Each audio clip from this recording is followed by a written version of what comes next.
السلام عليكم ورحمة الله وبركاته. إن الحمد لله نحمده ونستعينه ونستغفره ونعوذ بالله من شرور أنفسنا ومن سيئات أعمالنا. من يهده الله فلا مضل له ومن يضلل فلا هادي له، وأشهد أن لا إله إلا الله وحده لا شريك له، وأشهد أن محمدا عبده ورسوله صلى الله عليه وسلم. أما بعد، فقد وصلنا بفضل الله تعالى إلى المحاضرة 78 من علم السيرة النبوية، ولا زال كلامنا متصلا عن مشكلات قصة الإسراء والمعراج، فتكلمنا عن بعض الأمور ووصلنا إلى صفة الدنو والتدلي في حق الله تبارك وتعالى. وطبعا ذكرنا المذهب الأول في صفة الدنو والتدلي في حق الله تعالى، وهو رد هذه الصفة واستشناعها في حق الله تعالى، وكان على رأس هذا المذهب أبو سليمان الخطابي رحمه الله تعالى. وبينت أن الخطابي رحمه الله لما أتى بقوانين المخلوقين وأراد أن يلحقها بالخالق، فقاس الخالق على المخلوق، نشأ التشابه بسبب تصرفه ذلك، ثم عاد علينا باستشناع هذه الصفة واستنكارها. وبينت أن ثبوت الصفة في مخلوقين لا يستوجب تشابه الكيفية بينهما، كما في آية النور: والله خلق كل دابة من ماء، فما بالنا بالخالق تعالى الله. فإذا كان ثبوت الصفة في حق مخلوق وحق مخلوق آخر لا يستوجب أنهما متشابهان في الكيفية، فالله تعالى أعظم وأكبر. ثم بينت ثبوت صفة الدنو والتدلي على لسان بعض الصحابة بلا شناعة ولا استنكار. وكذلك بينت أن الخلط بين رواية شريك عن أنس التي يقول فيها: ثم دنا الجبار رب العزة سبحانه وتعالى فتدلى، الخلط بين هذه الرواية وبين آية سورة النجم التي تتكلم عن جبريل وفيها ثم دنا فتدلى فكان قاب قوسين أو أدنى، الخلط بين الآية والحديث لا يجوز. فرواية شريك عن أنس ليس فيها أنه يفسر الآية، ليس فيها أنه يقول هذه الجملة ليفسر الآية. في رواية شريك شيء والآية شيء آخر. والآن إن شاء الله ندخل إلى المذهب الثاني وهو التأويل. ما معنى التأويل؟ يعني يثبتون الرواية ويقولون يعني الرواية موجودة وثابتة، ولكن نؤول معناها. إذن الفارق بين هذا المذهب والمذهب السابق أن المذهب السابق يرد ثبوت هذه الجزئية. فالخطابي رحمه الله قال إما أنها رؤيا منام رآها الرسول في المنام، وإما أن هذه الجزئية وهم ولا تثبت. وأما مذهب التأويل يثبت هذه الجزئية، وهذه الجزئية ثابتة وصحيحة، ولكن معناها نؤوله. طيب، هذه الجزئية طبعا اللي هي رواية شريك عن أنس: ثم دنا الجبار رب العزة عز وجل فتدلى فكان قاب قوسين أو أدنى. وعلى رأس هذا المذهب القاضي عياض رحمه الله أبو الفضل، المتوفى سنة 44 و500 للهجرة، وهو من كبار أئمة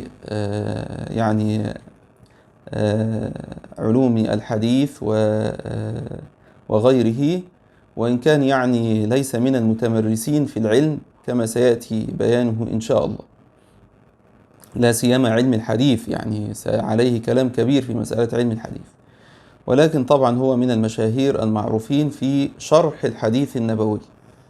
طيب، يقول رحمه الله في كتابه الشفاء بتعريف حقوق المصطفى، يقول: اعلم أن ما وقع من إضافة الدنو والقرب هنا من الله أو إلى الله فليس بدنو مكان ولا قرب مدى. بيقول لما قال شريك ثم دنا الجبار رب العزة عز وجل فتدلى فكان قاب قوسين أو أدنى، بيقول الدنو والقرب في الحديث ده ليس دنو مكان ولا قرب مدى. إذن القاضي عياض رحمه الله كذلك نظر إلى هذه الرواية بمنظور الخطابي، نفس المنظور، وهو أن الدنو معنى الدنو والقرب يستوجب ثبوت المكان والجسمية، لأن الدنو عرض، والأعراض من صفات الأجسام، والأجسام لابد وأن تكون في حيز.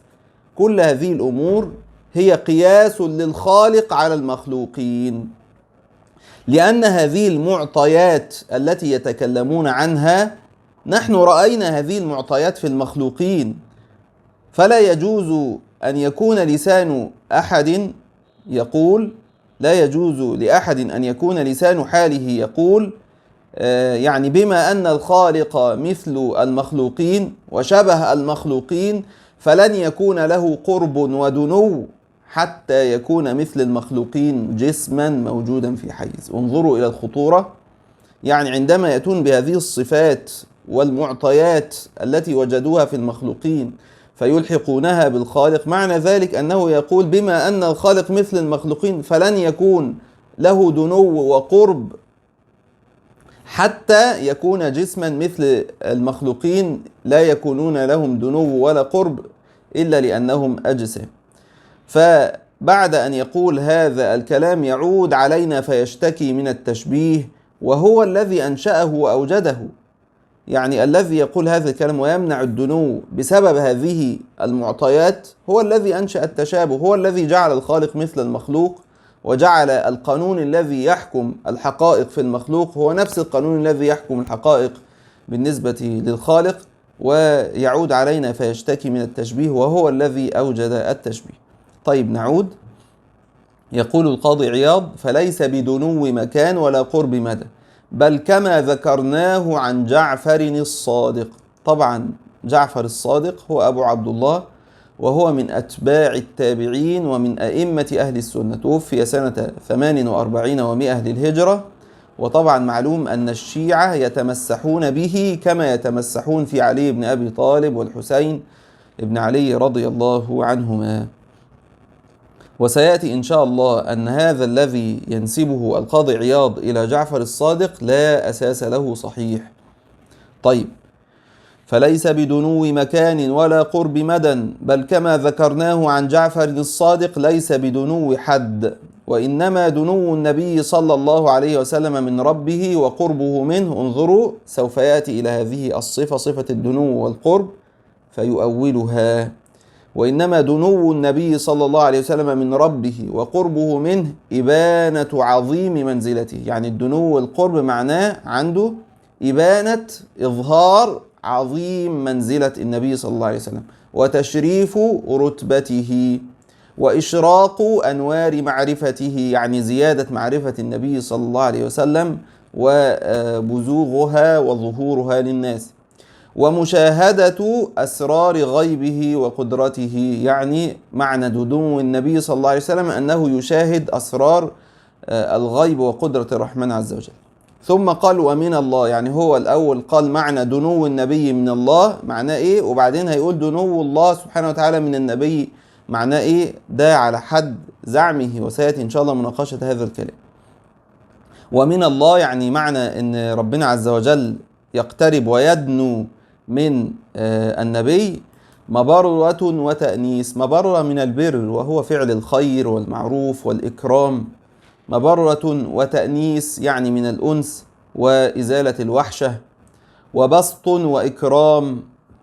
ثم قال القاضي عياض ويتأول فيه، يعني هذه الصفة سوف نقوم بتأويلها، يتأول فيها ما يتأول في قوله صلى الله عليه وسلم ينزل ربنا إلى السماء الدنيا على أحد الوجوه. يعني أحد التأويلات التي يؤولون بها هذا الحديث ينزل ربنا إلى السماء الدنيا، يقول نزول إفضال وإجمال. يعني نزول ربنا تبارك وتعالى معناه الإفضال، يعني أن يعطي فضله سبحانه، والإجمال أن يعطي إلينا الجميل، وقبول وإحسان. إلى هنا انتهى كلام القاضي عياض. طيب نريد أن نناقش هذا الكلام. أقول أولا قرر القاضي رحمه الله ثبوت رواية الدنو في حق الله عز وجل، ثبوت رواية الدنو في حق الله عز وجل. إذن هذه الرواية ثابتة، ليست بوهم وليست منام، بل هي ثابتة فعلا. وطبعا قلنا هذا خلافا للخطابي الذي جعلها إما أنها رؤيا منام وإما أنها وهم من شريك واستشنعها جدا، لكن القاضي عياض قال لا، هي ثابتة. ثانيا، جنح القاضي ومال إلى تأويل معنى الدنو. طيب، أقول ثالثا، التأويل هذا يحتمل واحدة من ثنتين. الأولى أن يكون التأويل بمعنى بيان مضمون اللفظ، كما مثلا تقول تأويل آيات القرآن، يعني تفسير وبيان معنى آيات القرآن. أو التأويل العدول عن المعنى وعن اللفظ من باب اللزوم، يعني لما تأتي إلى الدنو فتفسره بهذه التفسيرات التي ذكرناها، فهذا عدول تماما عن معنى اللفظ. وهذا النوع الثاني ألا هو التأويل الذي بمعنى العدول والانصراف عن معنى اللفظ، معناه يعني يستلزم ماذا؟ يستلزم رد اللفظ وإبطاله. يعني يجوز أن تقول إنه سبحانه وتعالى لا دنا ولا نزل، هو ما دنا ولا شيء ولا نزل ولا شيء، ولكن الدنو والنزول معناه 1 2 3 اللي هي المعاني التي ذكرها. إذن هذا التأويل إبطال لما جاء به اللفظ من المعنى.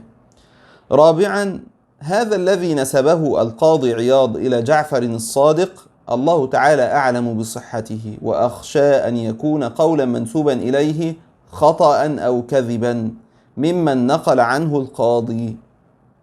والقاضي رحمه الله ليس من أهل الصنعة الحديثية، يعني ليس من أهل العلم بأسانيد الحديث، ولذلك نقده الذهبي رحمه الله في سير أعلام النبلاء، نقده نقدا شديدا، فقال عن كتاب الشفاء هذا الذي ننقل منه، قال حشاه بالأحاديث المفتعلة، يعني الموضوعة، حشاه يعني ملأه بالأحاديث المفتعلة عمل إمام، يعني هذا الذي فعله يناسب عمل إمام لا نقد له في فن الحديث ولا ذوق، يعني الذي يفعل هذا ليست عنده أدنى خبرة بالحديث، بل هو ينقل من كل مصدر، والله يثيبه على حسن قصده. طيب، ولذلك فالذي نسبه القاضي إلى جعفر الصادق أقول هو إحالة شديدة وتحويل يعني تغيير شديد لمذهبه عن مذهب أهل السنة والجماعة من سلفه الصالح من الصحابة وغيره. طيب، خامسا، نريد أن ننظر إلى كلام القاضي عياض لننظر ونتبين ألوان الفساد في كلامه والبطلان.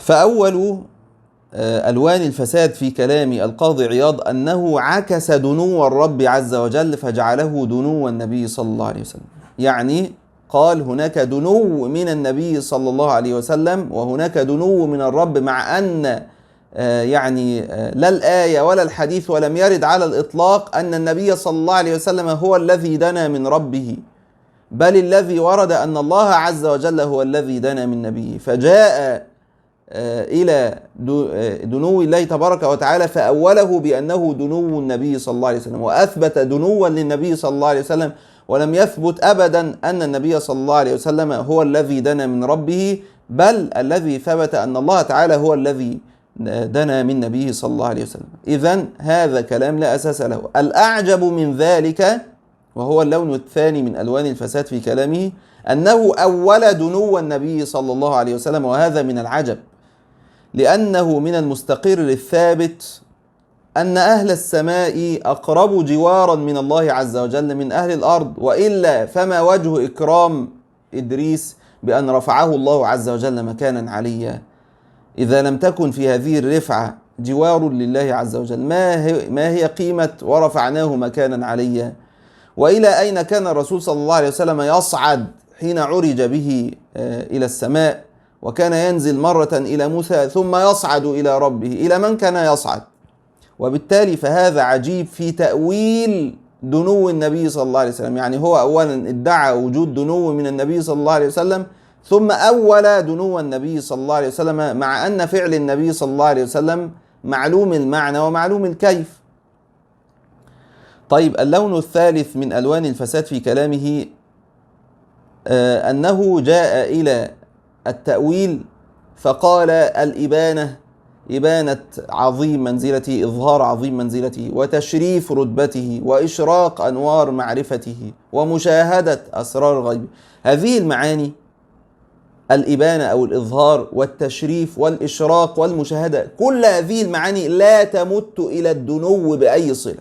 يعني الحديث يقول دنو، والقاضي عياض يأتينا بمعاني لا تمت إلى الدنو بأي صلة، فلا هي من مضمون الدنو، من مضمون القرب، ولا هي من لوازم القرب. يعني ما علاقة القرب بإظهار عظيم منزلته؟ ما علاقة القرب بتشريف رتبته؟ ما علاقة القرب بإشراق أنوار معرفته ومشاهدة أسرار غيبه وقدرته؟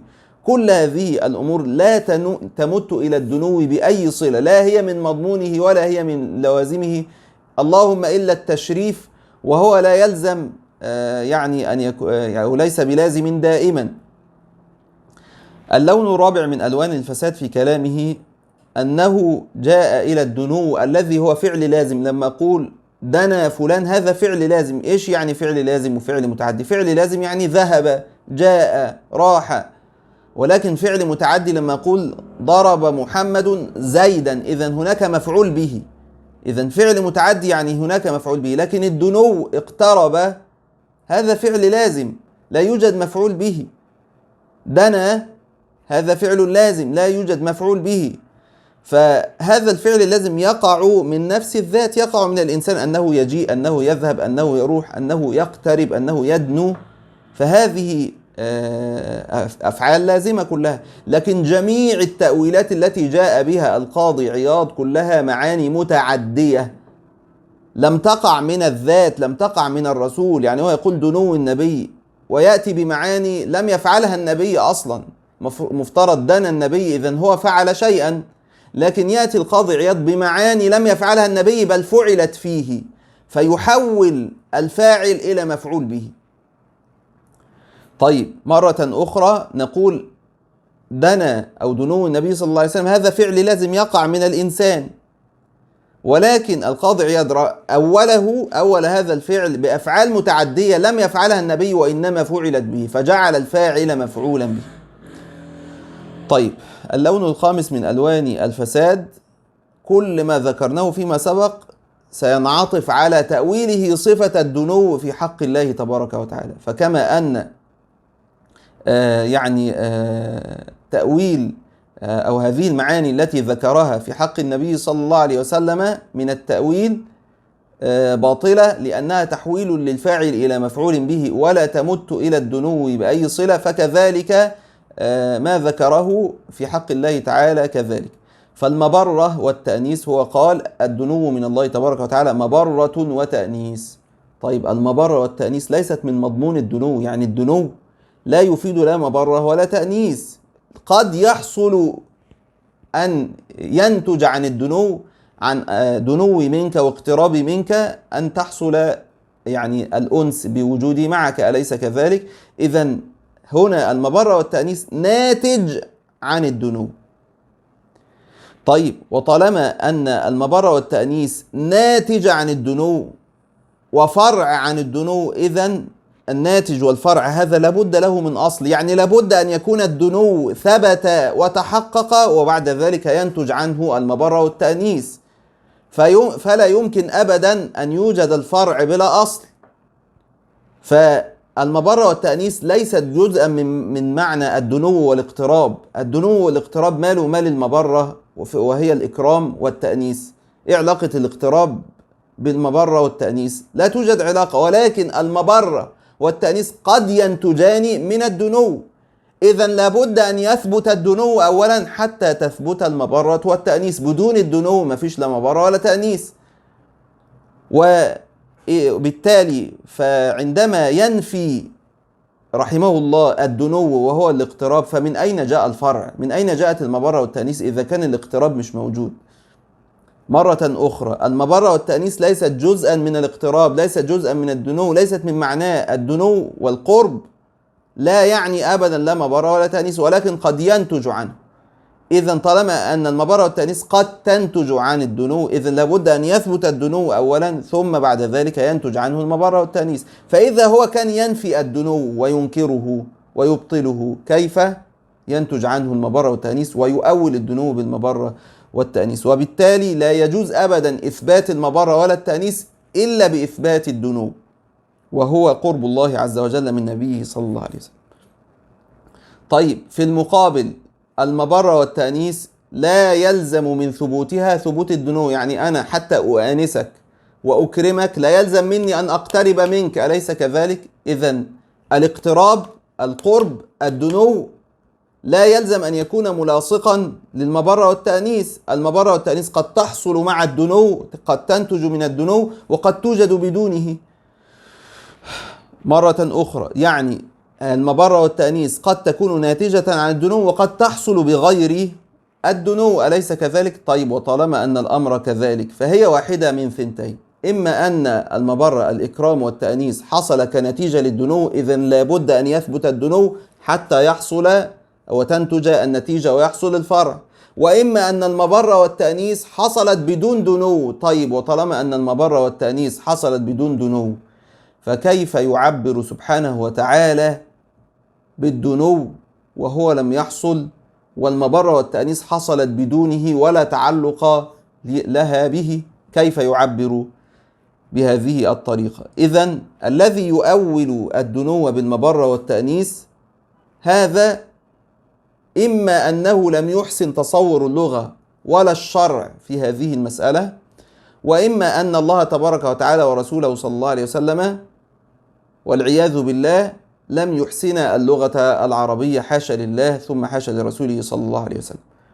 مرة أخرى قلنا المبرة والتأنيث إما أن تنتج عن الدنو، إذن لابد أن يثبت الدنو، لابد أن تثبت الدنو حتى تثبت المبرة والتأنيث. الاحتمال الثاني أن المبرة والتأنيث حصلت بدون دنو. طب لماذا ذكر الدنو وهو لا علاقة له بالمبرة والتأنيث؟ المبرة والتأنيث حصلت بدونه وليست ناتجة عنه وليست متعلقة به، بل حصلت وحدها. فعندما يعبر بالدنو فهي واحدة من ثنتين، إما أن الذي يأتينا بهذه التأويلات لا يفهم اللغة العربية جيدا، وإما أن قائل هذه النصوص حاشا لله هو الذي لا يحسن اللغة العربية، حاشا لله ثم حاشا لرسوله صلى الله عليه وسلم. إذن انتهينا بذلك من أن مذهب التأويل مذهب يعتريه العوار من كل وجه، فيعني لا علاقة إطلاقا للدنو بما جاء به القاضي عياض من تأويلات. وكما قلت إن مشكلتهم كلها تعود إلى أنهم ينظرون إلى الخالق ويقيسون الحقائق عند الخالق على ما يرونه في المخلوقين، فبما أن المخلوق لا يكون هناك قرب وبعد إلا إذا كان جسما موجودا في حيز، فلا بد أن يكون الخالق مثل المخلوق، لن يكون هناك قرب ولا بعد حتى يكون هناك جسم وحيز والعياذ بالله. فكل هذا من قياس الخالق على المخلوقين، ثم بعد أن يقيسوا الخالق على المخلوقين يأتون إلينا فيشتكون من التشبيه، وهم الذين أنشأوا التشابه، هم الذين صنعوا التشابه وهم الذين أوجدوه، فكيف يعودون علينا بالشكوى والعياذ بالله؟ طيب نأتي بعد ذلك إلى المذهب الثالث. إذا انتهينا من المذهب الأول وهو الرد والإبطال، ومن المذهب الثاني وهو التأويل، ثم نأتي إلى المذهب الثالث وهو الاحتمال. ما معنى الاحتمال؟ يعني قول شريك عن أنس ثم دنا الجبار رب العزة فتدلى، يحتمل أن يكون صحيحا. هذا ما ذكره ابن كثير رحمه الله في السيرة النبوية، حيث قال: فأما قول شريك عن أنس في حديث الإسراء ثم دنا الجبار رب العزة فتدلى فكان قاب قوسين أو أدنى، فقد يكون من فهم الراوي فأقحمه في الحديث، والله أعلم. يعني ممكن الراوي قرأ الآية وظن أن الآية تتكلم عن الإسراء فأتى بالآية فأقحمها وأدخلها في الحديث. إذن هذا من فهم الراوي ومن أوهامه، ده الاحتمال الأول. ثم قال ابن كثير: وإن كان محفوظا، يعني إن كان هذا حديث صحيح ولا وهم فيه، فليس بتفسير للآية الكريمة، بل هو شيء آخر غير ما دلت عليه الآية الكريمة. يعني الآية شيء والحديث شيء. إذن المذهب الثالث احتمال، وهذا المذهب يتبناه ابن كثير رحمه الله. ولذلك قال في تفسيره: وجاء في حديث شريك بن أبي نمر عن أنس في حديث الإسراء: ثم دنا الجبار رب العزة فتدلى. ثم قال ابن كثير: ولهذا تكلم كثير من الناس في متن هذه الرواية وذكروا أشياء فيها من الغرابة، يعني بسبب هذه الزيادات التي تفرد بها شريك. بعض العلماء أو كثير منهم تكلم في رواية شريك يعني تكلم في هذه الزيادات. ثم قال ابن كثير: فإن صح، يعني لو هذه الزيادة صحيحة، فهو محمول على وقت آخر وقصة أخرى. يعني آية سورة النجم: ثم دنا فتدلى فكان قاب قوسين أو أدنى، هذا في حق جبريل. وأما ما يذكره شريك ابن أبي نمر عن أنس، فهو يتكلم عن قصة الإسراء، وهي غير دنو جبريل وتدليه، لأن دنو جبريل وتدليه هذا كان في الأرض ولم يكن أصلا في السماء. وأما دنو الله تبارك وتعالى وتدليه فكان هذا في السماء. إذن فإن صح فهو محمول على وقت آخر وقصة أخرى، يعني الحديث يتكلم عن شيء والآية تتكلم عن شيء، لا أنها تفسير لهذه الآية. فإن هذه يعني الآية دنو جبريل وتدليه: علمه شديد القوى ذو مرة فاستوى وهو بالأفق الأعلى ثم دنا فتدلى، هذا الكلام عن جبريل. يقول ابن كثير: فإن هذه يعني هذه الآية كانت ورسول الله صلى الله عليه وسلم في الأرض لا ليلة الإسراء، يعني دنو جبريل وتدليه المذكور في الآية هذا لم يكن في الإسراء بل كان في الأرض. إيه الدليل؟ قال ابن كثير: ولهذا قال بعده: ولقد رآه نزلة أخرى عند سدرة المنتهى. إذن المرة الأولى التي دنا فيها جبريل وتدلى لم يكن في السماء بل كان في الأرض. طيب، فهذه هي ليلة الإسراء، يعني ولقد رآه نزلة أخرى عند سدرة المنتهى. هذه المرة كانت في ليلة الإسراء، بينما دنو جبريل وتدليه كان في الأرض. إذن لو صحت الزيادة في حديث أنس بن مالك رضي الله عنه: ثم دنا الجبار رب العزة فتدلى، لو صحت فهذه غير الآية. طيب، أقول من كلام ابن كثير يتبين المذهب الثالث وهو الاحتمال، لأن ابن كثير جوز أن يكون هناك دنوان وتدليان. الدنو الأول دنو الرب عز وجل وتدليه، والدنو الثاني دنو جبريل عليه السلام وتدليه. ولذلك فإن ابن كثير لم يستعجم ولم يستشنع ولم يستنكر ثبوت الصفة في حق الله عز وجل. إذا كان النص محفوظ وصحيح فهي صحيحة، لا توجد عندنا أي مشكلة.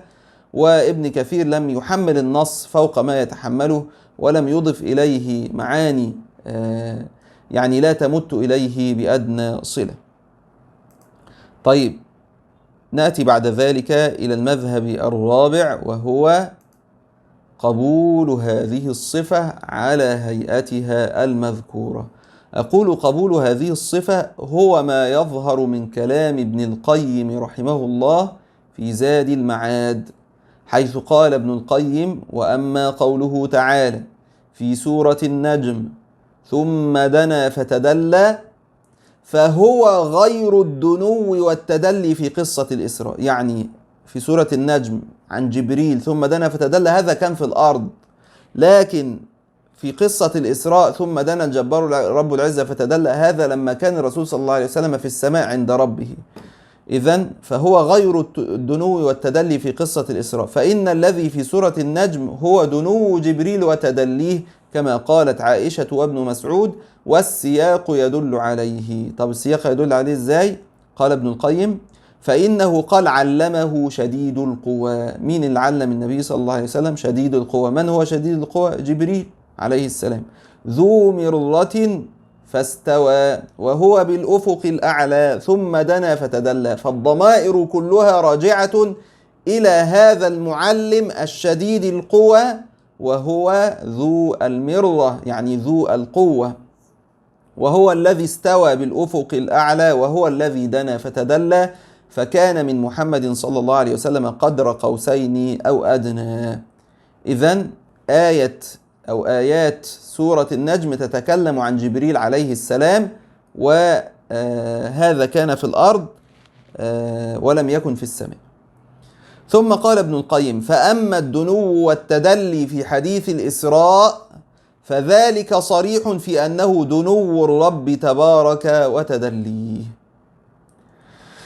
الدنو اللي في قصة الإسراء: ثم دنا الجبار رب العزة، فهذا صريح في أنه دنو الرب تبارك وتعالى وتدليه، ولا تعرض في سورة النجم لذلك. يعني سورة النجم ما لهاش علاقة بهذه القصة، بل فيها يعني الموجود في سورة النجم أنه رآه نزلة أخرى عند سدرة المنتهى، يعني بعدما دنا فتدلى فكان قاب قوسين أو أدنى، كل هذا في الأرض. ثم قال سبحانه وتعالى: ولقد رآه نزلة أخرى عند سدرة المنتهى. يبقى المرة الثانية كانت في السماء عند سدرة المنتهى، والمرة الأولى كانت في الأرض.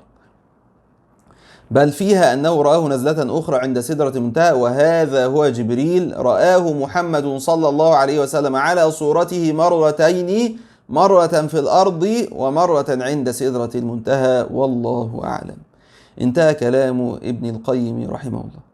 إذن ظاهر كلام ابن القيم أن قصة الإسراء التي فيها ثم دنا الجبار لا علاقة لها بسورة النجم وقصة جبريل عليه السلام ولقد رآه نزلة أخرى، أو يعني ثم دنا فتدلى فكان قاب قوسين أو أدنى. الآية شيء والحديث شيء. طبعا قد يقول قائل: ابن القيم يذكر معنى الرواية ولم يقل إنه قبلها. أقول يعني ابن القيم ذكر معنى الرواية صريحة في أنها دنو الرب وتدليه، ولكن هو ما قالش إن هو بيقبل هذه الرواية. أقول أنا لا أحسب أن ابن القيم رحمه الله يمر على هذه المسألة التي تتردد بين الرد والتأويل والاحتمال في باب العقيدة ولا يقف عندها إلا إذا كانت ثابتة عنده على صورتها. معقول يكون بيذكر بس الكلام كده ويعدي عليه ويكمل كأنه ما قالش حاجة؟ مستحيل. هذا الكلام لا يليق بابن القيم، وليس هو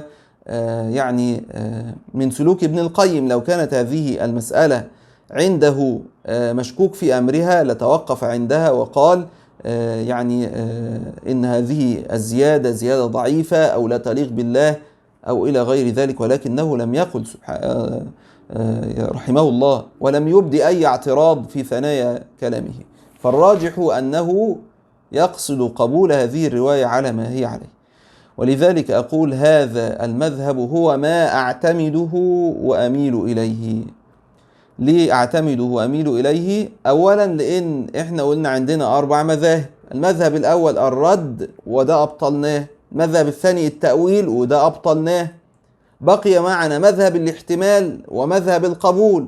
طيب مذهب الاحتمال لا يعارض القبول، مذهب الاحتمال ده تردد، والذي تردد ليست عنده بينة ترجح. وأنا أقول الأصل عندي أن الرواية صحيحة ولا يجوز الطعن فيها لمجرد الشك والتردد. الأصل أن الرواية صحيحة لأن إسنادها صحيح، فإذا أردنا أن نثبت الوهم لابد وأن نأتي بدليل، ولا يوجد دليل. طيب هذا أولا. ثانيا الذين نسبوا الوهم إلى شريك رحمه الله قالوا شريك ابن أبي نمر وهم في هذه الرواية وأخطأ فيها، ومنهم ابن حزم رحمه الله. أقول هذه الدعوة لا تصح. ليه؟ لأن شريك رحمه الله مقبول الرواية جائز الحديث عند أهل العلم، وهو من رجال الستة. يعني من رجال الستة؟ يعني هو من رواة، يعني من الرواة الموجودين في أسانيد البخاري وفي أسانيد مسلم وفي أسانيد النسائي وفي أسانيد أبي داود وفي أسانيد الترمذي وفي أسانيد ابن ماجه، موجود في أسانيد كل هؤلاء. وبالتالي فحديثه الذي يتفرد به حديث صحيح، ويجوز أن يحصل منه الوهم ويجوز أن يقع منه الوهم، ولكن لابد من دليل. والذي يؤكد لنا ذلك أن روايات ثابت في قصة الإسراء، ثابت البناني عن أنس، ورواية قتادة عن أنس، ورواية الزهري عن أنس، كل رواية فيها زيادة عن الرواية الأخرى. فإيه المانع أن يكون شريك عنده أيضا زيادات؟ لا يوجد أي مانع. هذه الزيادات تدل على أن أنس رضي الله عنه حدث بالحديث أكثر من مرة، مرة حدثه لثابت البناني فذكر له قصة الإسراء إلى بيت المقدس، ولم يذكرها لا لقتادة ولم يذكرها للزهري ولم يذكرها لشريك. ولما جاء فحكى الرواية لقتادة ذكر له بكاء موسى لما علا وارتفع نبينا محمد صلى الله عليه وسلم فوق موسى بكى، فقيل له ما يبكيك؟ قال أبكي لأن غلاما بعث بعدي يدخل الجنة من أمته أكثر ممن يدخلها من أمتي. أنس رضي الله عنه ذكر هذه الزيادة لقتادة ولم يذكرها لأحد آخر، لا ذكرها لثابت ولا للزهري ولا لشريك. وجاءت رواية الزهري فذكر أنس رضي الله عنه للزهري الأسودة التي عن يمين آدم وعن شماله. قلنا إن الله عز وجل جسد أهل الجنة عن يمين آدم وأهل النار عن شمال آدم، فكان آدم ينظر قبل يمينه فيضحك وينظر قبل شماله فيبكي. هذه الزيادة ذكرها أنس للزهري ولم يذكرها لا لثابت ولا لقتادة ولا لشريك. فإيش المانع أن يأتي شريك بزيادة يتفرد بها عن الزيادات التي جاءت بها أو الروايات التي جاء بها قتادة وثابت والزهري؟ لا يوجد أي مانع، المبدأ موجود وواضح في روايات كل راوي تفرد بزيادة، لأن أنس رضي الله عنه كان يحدث بالرواية أكثر من مرة فيعطي هذا زيادة ويفصل لهذا ما اختصره هنالك وهكذا. وبالتالي لا يجوز لنا أن نرد رواية شريك وزيادات شريك إلا إذا كانت معارضة، إلا إذا ثبت أنها وهم، إلا إذا حصل أن وجدنا أن لها أصلا صحيحا وهي تعارضه، فحينئذ نقول هذا وهم، حينئذ نقول هذا وهم. كما سبق أن بينا أنه ذكر أن النبي صلى الله عليه وسلم رأى في الدنيا نهر الكوثر ورأى في الدنيا نهران وهما النيل والفرات، وقلنا هذا وهم. النبي صلى الله عليه وسلم رأى النيل والفرات بعدما رقي إلى سدرة المنتهى فوق السماء أو في السماء السابعة، ورأى نهر الكوثر في الجنة. وجاءت روايات صحيحة ومقطوع بها بهذا المعنى، وبالتالي حكمنا على ما جاء به شريك أنه من الوهم. لكن إذا لم يكن هناك معارضة فلا يجوز لنا أن ندعي الوهم في رواية شريك، وبالتالي فزيادة شريك هذه مقبولة وصحيحة وهي سالمة من النكارة والشناعة التي ادعاها الخطابي، وهي سالمة من التأويل الذي ادعاه القاضي عياض رحمه الله، وهي سالمة من المخالفة، هي لم تخالف أصلا أي رواية أخرى، وبالتالي فهي صحيحة.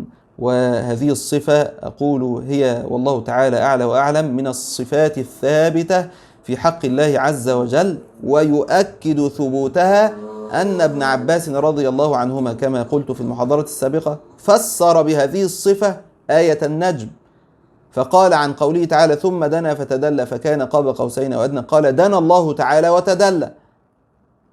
فإذا كانت هذه الصفة غير ثابتة في حق الله كيف يفسر بها القرآن؟ إذا كانت هذه الصفة محالة في حق الله ولم تثبت كيف يفسر بها القرآن؟ لابد أنها ثبتت عنده وبالتالي فسر بها القرآن، لأن هؤلاء الصحابة كانوا لا يفسرون بالرأي. عبد الله بن أبي مليكة رحمه الله وهو من أئمة التابعين ومن تلاميذ عبد الله بن عباس يقول لقد سئل ابن عباس عن آية لو سئل عنها أحدكم لأجاب. يعني أي واحد هيتسأل عن الآية دي سوف يجيب بمنتهى البساطة. طيب ماذا قال ابن عباس؟ قال لا أدري. انظروا، آية في منتهى السهولة وأي إنسان يتسرع ويقوم بتفسيرها، لكن ابن عباس رضي الله عنه ليس عنده علم عن رسول الله بتفسير هذه الآية فلا يتكلم. وهذه كانت عادة الصحابة أنهم لا يفسرون القرآن بالرأي أبدا. فطبعا إلا في الضرورة، وهي يعني أن يكون هناك حاجة ماسة إلى حكم شرعي ولا يوجد مستند، فهنا ينشأ الاجتهاد، والاجتهاد هنا من باب الضرورة. ولذلك فتفسير ابن عباس لهذه الآية بأنها دنو الله تعالى وتدليه وهو حديث صحيح كما سبق يدل على أن هذه الصفة ثابتة في حق الله تبارك وتعالى. بذلك انتهينا من الكلام عن صفة الدنو والتدلي وما جاء فيها من مذاهب، والصحيح فيها إن شاء الله هو ثبوت هذه الصفة، وإن شاء الله في المحاضرة القادمة نواصل الكلام عن مشكلات قصة الإسراء والمعراج لننتهي منها على خير إن شاء الله. فإلى ذلك الحين في المحاضرة القادمة إن شاء الله. السلام عليكم ورحمة الله وبركاته.